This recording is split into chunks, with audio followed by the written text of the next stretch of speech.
আসসালামু আলাইকুম। মশা এবং মাছি থেকে খামারকে বিরত রাখার জন্য আজ একটি নতুন কার্যকরী জিনিস নিয়ে চলে এসেছি। আমার হাতে দেখতে পাচ্ছেন ন্যাপথলি। ন্যাপথলি দিয়ে মশা এবং মাছি বেশ ভালোই উপকার হয়।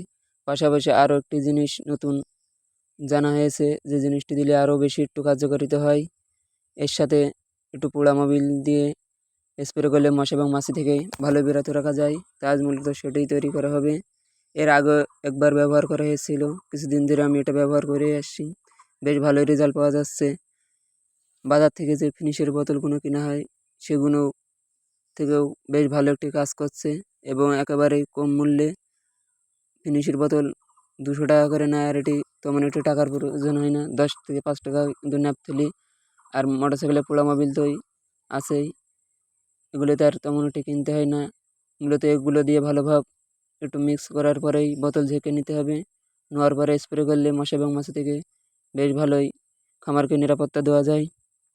কিছুদিন যাবৎ আমাদের যশোর জেলায় বেশ তাপমাত্রা পড়ছে, গরমে একেবারে পুরো নাজেহাল। তার ভিতরে কারেন্টে এত পরিমাণ জ্বালায়, ঘন্টার পর ঘন্টা চলে যায়, আসলে 2-5 মিনিট থেকে আবার চলে যায়। একেবারে গরমে পুরো নাজেহাল। কলে এবং মোটরে তেমন একটি পানি ওঠে না, পাশাপাশি কারেন্টও থাকে না। একেবারে দুর্ভোগের কোনো শেষ নেই।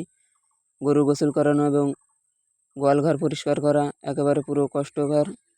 কারেন্ট ঠিক মতন থাকেই না, পাশাপাশি তাপমাত্রাও খুব উচ্চ লেভেলের, যার কারণে একেবারে পুরো গরম। মনে হয় না যে এটি বাংলাদেশ না মরুভূমি। মরুভূমির মতন তাপমাত্রা একেবারে। মনে হয় যে সূর্য, তারপরে যশোর জেলা, তারপরে পৃথিবী, এরকম পরিমাণে তাপমাত্রা পড়ছে। যাই হোক, এটি ভালোভাবে ঝাঁকানোর পরে গরুর পায়ে এবং গায়ে স্প্রে করে দেওয়া হচ্ছে, যেহেতু মশা একটু পায়ে অতিরিক্ত লাগে, যার কারণে পাগুলো একটু ভালোভাবে স্প্রে করে দেওয়া হচ্ছে এবং চারিপাশেই স্প্রে করে দেওয়া হচ্ছে যাতে মশা কমই লাগে।